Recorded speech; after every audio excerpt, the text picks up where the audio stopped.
Greetings, fam, and welcome to Love Inspiry, the podcast. Is it our partner's job to enhance our self-esteem?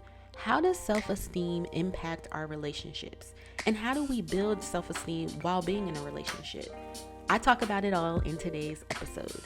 I'm your host, Angie Rolle, the teen wife that turned my relationship struggles into strength, marital woes into wins, and made the mistakes so you don't have to. I've conquered the mission on how to build a successful relationship. So stick around with me and let's talk love. Hey guys, what's up and welcome back to Love Inspiry Podcast. Listen, I have a lot to say, so I'm gonna save all that thank you and subscribe and like and all that good stuff that I say for the end of the podcast, because this topic is so near and dear to me, and I have a lot to say on it. But I do want to introduce myself for those who don't know. My name is Angie Rolle. I'm the founder of Love Inspiry, where our mission is to build more powerful, transparent, and durable relationships.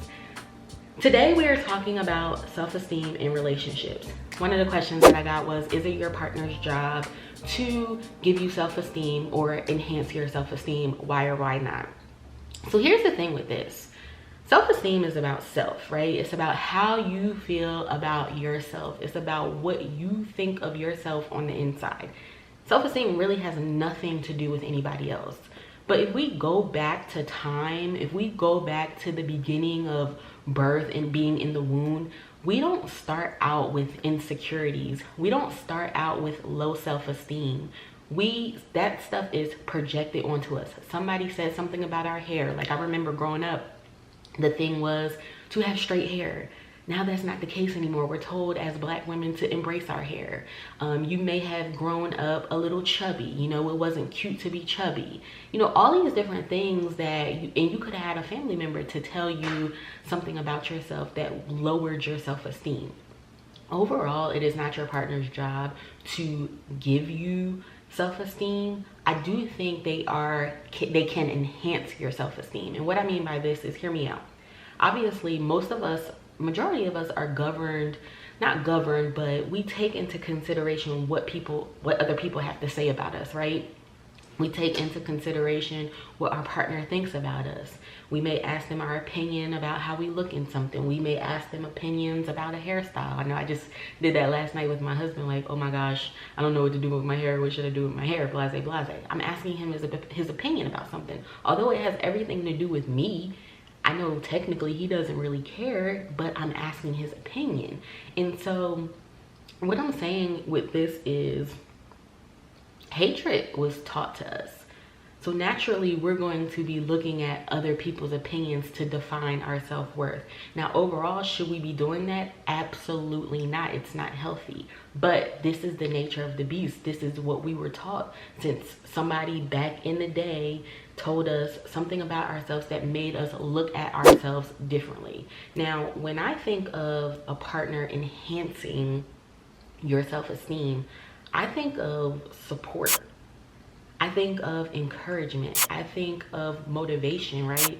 I'm trying to lose weight right now, and my husband is constantly motivating me and challenging me. You know, we just went on this fast of no sweets, no candy for me, because I'm if you know me, you know I'm big on candy. I always have some candy with me. And we went on this fast of having no candy, no sweets, no sodas, which I wasn't too, that was fine, the soda thing, but candy was it for me. And in that moment, he was encouraging me and uplifting me. He was really essentially enhancing my self-esteem about myself. Like, obviously I'm going to lose weight. Obviously I'm going to get more fit. I'm working out. He constantly encourages me. So I feel like when you have a partner that is supportive of you, encouraging you and motivating you to chase after your dreams and go after something you want, that sort of is enhancing your self-esteem, because at the end of the day, what you're doing is most likely about you.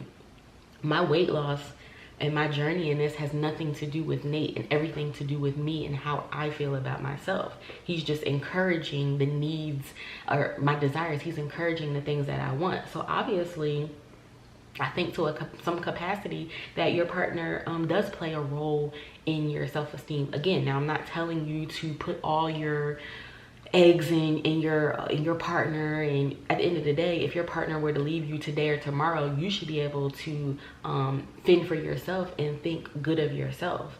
You know when your partner is in control of the way you look, because you'll start asking them their opinion on every single thing that you're doing. And obviously you shouldn't necessarily be doing that unless it's going to directly affect them. Like the hairstyle thing, I just had nobody to talk to at the time, so that's why I asked him. I'm like, what to do?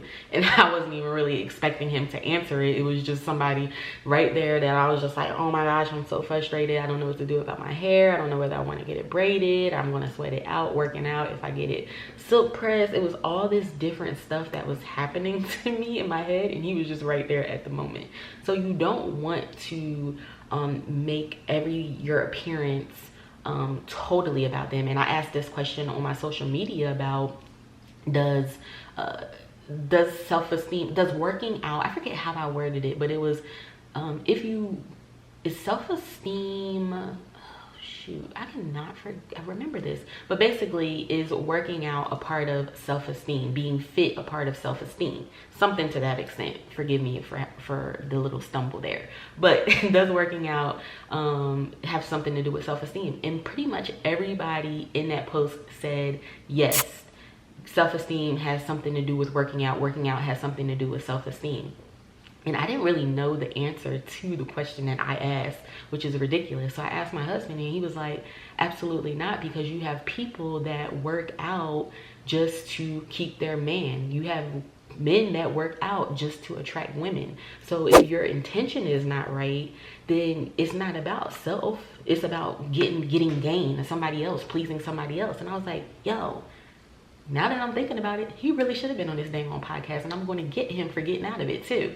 But it made perfect sense, and I was like, I didn't even think about it like that. I had no answer to the question, but I didn't even think about it in the context until he said it. Like, people are not working out and getting fit for the right intention. So at the end of the day, if you're doing it for somebody else, then it has nothing to do with your self-esteem. Not everybody in the gym is intentional about getting healthy for themselves. It's about some other gain. So now that I talked about that, I want to discuss basically how does self-esteem, low or high, impact your relationship. And when you have lack of self-esteem, it generates so much insecurities. It generates so much jealousy in your relationship. It's just not good for the relationship when your self-esteem is low.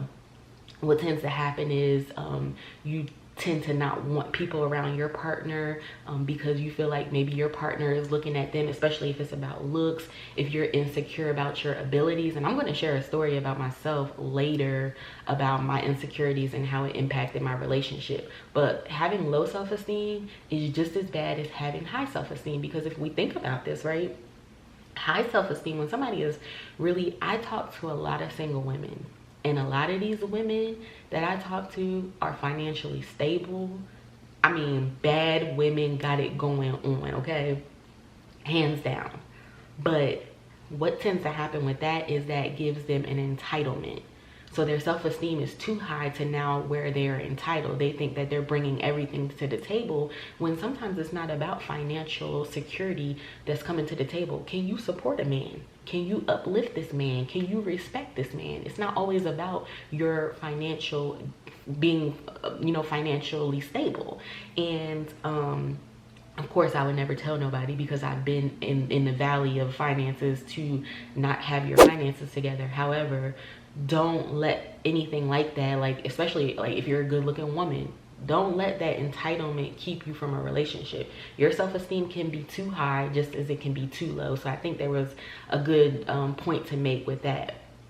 It's a balance, right, between high self-esteem and low self-esteem.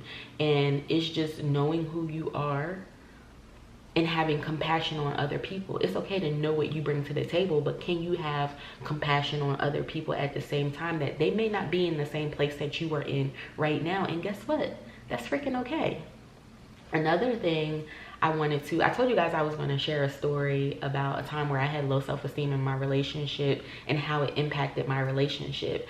And it was one of those things I remember back in 2010. So for those who don't know, a little short story about myself. I was I was one of those people. I was very family oriented back in the day, and I cared a lot about my family members' opinions.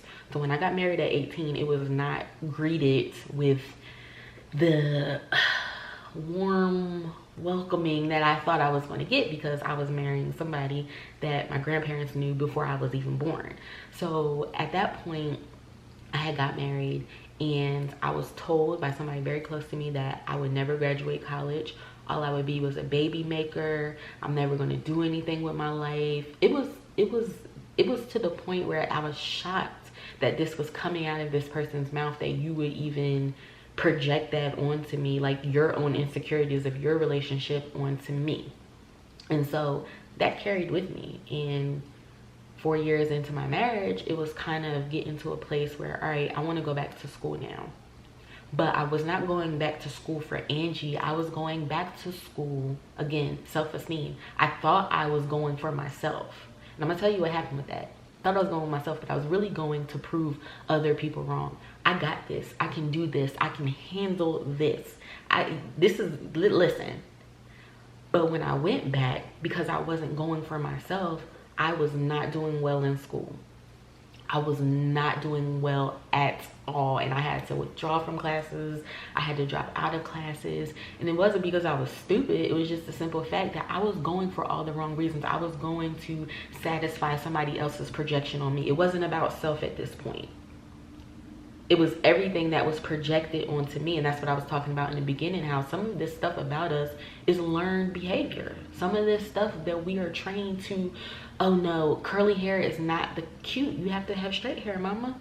And it's not the case. And so when I was going in 2010, I went back to school, and I was just feeling very defeated. I was feeling like I was not bringing anything to the table. I felt like my husband wasn't looking at me like a strong woman, like a woman that, you know, had something going for herself. It was just a lot of insecurities placed on me. And what ended up happening was I was taking my frustration out on him. I was angry all the time, because here I am having something projected onto me, and now I'm projecting it onto my husband. Everything that was pushed onto me, I'm now pushing it onto my husband. And this was why it's hard to have low self-esteem in relationships, because naturally your frustrations, your anger, everything that you're feeling is going to come off on the person closest to you. So when that happens, like, kind of don't take it personal. I know it's like, well, they shouldn't be doing that, but don't take it personal, because you know what it is. And I have to say that my husband was very understanding with that. He was very understanding and knowing that, all right, it's not me that she's angry about, it's not me that she's angry with, it's just the situation in general. And so I was just constantly, just always angry, and ended up getting out of school. I kind of got my life together. I had hit depression. I was very, very depressed, because I was like, oh my goodness, am I going to be what this person said? Like, I'm never going to graduate. 2018, I want to say, I graduated. Was I a baby maker? 33 years old. I'll be 34 this July 2022. Still don't have no kids. I have this podcast. I have great listeners. Thank you guys. I have my YouTube channel. Like, everything is starting to fall into place. And that's the one thing that helped me in my personal life, is understanding patience. God has never, I lack patience. And so he's always showing me, my whole life has been about patience. Even growing my business is about patience. And I have to remember that every time something happens that I'm like, I want to quit. I want to quit. I want to quit. I want to give up. I can't do this no more. So that's just my story about self-esteem, and slightly how it impacted my relationship. Like, I ended up taking it out on him, and he was very understanding with it. And you know, the best advice that I have for people that are going through this, you're going through something, you're dealing with somebody else's projection, is to remember that your partner is not the enemy. I always say this in my coaching sessions when I coach married couples, because you guys can hit me up for coaching sessions as well. I do individual and marital if you want to do jointly, whatever the case may be. I don't turn anybody down, because everybody needs somebody. And if I can be that person to help you, then guess what? I'm going to be available to do that. But I always say this in coaching sessions, you guys are a team. You are not enemies. And so when you are dealing with something like that, if I could go back and do things differently, I would have expressed more to my husband. I would have told him, like, babe, I feel defeated. But instead, it was coming off angry. It was coming off with, you know, just a lot of tension against him. Like, it was his fault. And that's the thing that I wish I can go back and do over, is just show him that I appreciate you for even supporting me in going back to school, right? Because at the time I had left my job and I was going back to, I went back to school. And so the support was there for me to get my self-esteem back together. I felt like I wasn't contributing to my household the way that I could have. And so he was basically saying, I support you getting your self-esteem back, getting back to the Angie that you once were. But I didn't receive it. So don't make your partner your enemy. They're your teammate. They're your support system.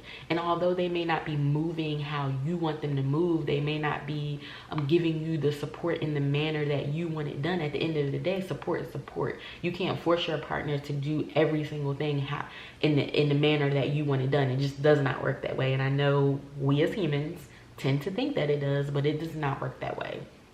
So I just wanted to remind you guys of that. You are a team. I can't say this enough. Respect each other. Respect each other's differences. Respect each other's opinions. Remember that self-esteem has to do with yourself. So if you need something to boost your self-esteem, you cannot expect your partner to just know what you need. That was another mistake I made, right? Just expecting him to know what the heck I was thinking and meant, and that's not the case. It's not going to happen that way. So communicate with your partner. Tell them how you feel. They won't know how to fix it unless you tell them what you need from them. So, all right, the last thing that I want to talk about, I want to wrap up here. I want to talk about, because obviously, you know, I'm all about relationship talk that inspires. And when I say inspire, I mean, can I provide you solutions to what it is that we're talking about? Can I provide some kind of motivation and encouragement for you to go on to be your best self in your relationship? So how do you build self-esteem while being in a relationship? Of course, it's extremely difficult. Of course, when people tell you that you should be whole in your relationship before you enter, trust me when I tell you, they are saying it for a reason. They are saying it because it is necessary that you know who you are, what you stand for, your integrity. You have yourself a tad bit together, because of course you want to grow together as a couple, right? You know, you just want to have all of this, have yourself in somewhat good form before you enter a relationship. Be confident in yourself, because if you're not confident in yourself, you're not going to be confident in your relationship. However, we have to unlearn these behaviors that were projected onto us. The one thing that I just can't get over with the Black community is we project a lot of stuff on dating back from slavery, and it hurts our kids to this very day. We have to unlearn these behaviors, and I'm so glad that now Black women are embracing their curly hair. They're embracing braids more often and not just going towards straight hair because that's what we were taught when we were younger. We have to start doing that in other areas of life too. Okay, you can make it out the hood. You can come from a single parent household and still be a lawyer or a doctor. We have to unlearn those things that we were talked about. Eliminate self-talk as well. If you're trying to gain self-esteem, you cannot put yourself down. I have something by my bed. It's a notebook. It's a composition notebook. It kind of looks like my iPad. My husband always jokes like, I hope I don't throw your iPad out one day. I'm like, well, first of all, you shouldn't be throwing my stuff out anyway, but okay. But we have to eliminate self-talk. And I have something by my bed where I have 3 things that I say before I go to bed and when I wake up in the morning, just to pump myself up, just to remind me of the goals that I want in life, what I want out of life, what do I feel is going to make me happy. Now, of course, as a Christian, I truly believe that Christ is the only thing that can make me 100% happy. Reading his word, understanding his word, having a connection in a relationship with him. However, he does give us some of the things that we desire and want on this earth, right? Everything that we want is not going to hurt us. Now, it might hurt us in 2002, but it's not going to hurt us in 2022, if you get what I'm saying. So it might have been bad for you then, but it's not going to be bad for you in 10 years, or whatever the case may be. So just because you don't get it now does not mean that you won't get it later. Woo, I just had a praise moment for a minute. Just started talking to God. But eliminate self-talk. Write yourself down some things, some positive affirmations, and stop telling yourself what you can't do. Because if you're constantly telling yourself what you can't do, you are setting yourself up to do exactly what you're saying. You're not putting yourself in a position. Like, words are powerful. There's power in the tongue. So you're not putting yourself in a situation. If you say, I can't lose, it's hard for me to lose this weight, y'all. It's really, really difficult. Especially when that time of the month comes, or just like I hold a lot of water in, and it's sometimes it gets discouraging, and I'm just like, I'm never, Don't say you're never going to lose this weight. It may take you longer than it could have in 2015, but don't say you can't lose the weight, because you can do it. It's just going to push you and challenge you. And that's why we tend to have negative self-talk, because what we're doing is pushing and challenging us. It's pushing and challenging us to get out of that behavior or that projection that was taught to us long ago. And that's what it boils down to. I said this earlier in a podcast earlier this year. Stop taking on your parents' insecurities, your grandparents' insecurities, your siblings' insecurities. Don't take on, you got enough insecurities of your own. Don't take on nobody else's, okay? I think it's really, just to wrap up today's show, I think that's all I wanted to hit on with self-esteem. It is not your partner's job to give you self-esteem. That has to come from within. Like I said earlier, they can enhance it with their support and their encouragement, because the support and encouragement is helping you become your better self. If that makes sense to people. So of course you should have a partner that encourages and supports you, but you should be able to encourage and support yourself as well. You should be able to give yourself a little pat on the behind and keep going as well. Don't take on people's projections. You know, I feel like when you're taking on other people's projections and you're taking on that learned behavior as the gospel according to John, Matthew, and Luke, you have someone else's insecurities inside of you. You have someone else's insecurities living rent-free inside of you. Release that. Like I said, we didn't just pop out of the womb with an insecurity. It was taught. Release that and become your better self. So that's all I have for you guys today. I'm going to do my spiel now. We have a class coming out in February. It was going to be about emotional intelligence, because I felt like that's something so important to talk about in relationships, being able to gauge feelings and all that good stuff. But I changed it for February to setting relationship goals, because I'm more focused on that now. Making sure that you're setting relationship goals in your relationship, that you're working towards something together. So I think that's what I'm going to change the class to. But again, you can hit up the website to keep in contact with that, or my social media and my stories to keep up with that and what I do and when it's going to come out. It's probably going to come out mid-February, around February 18th. I guess that would kind of be in, because it's 28 days in February. Mid to end February, kind of like it did in January. You can also check out January's masterclass. We talked about the relationship foundation, and I say in that class that your relationship starts with you. Self-esteem, right? It starts with you. What you are bringing. If you're bringing, of course we all have baggage, but if you're bringing some kind of projection from somebody else, you're going to bring that into your relationship. So the relationship starts with you. So if you want to check that class out, it's January's free class. Feel free to click the link. If you're watching on YouTube, I will put the link in the bio or the description. And if you're listening on the podcast, I will just go to my website, www.loveinspiry.com. Don't forget, guys, I also do personal coaching as well. We have packages this year, and I'm really excited to expand and take the business next level. So yeah, I hope you guys enjoyed today's episode. Leave me a comment below on YouTube if you have a question. Hit me up on social media. There will be a clip there that you can write your thoughts on if you're listening to the podcast. So like, comment, share, subscribe, share this podcast out if you like to. And I love you all. I hope you guys have a blessed day and a happy February.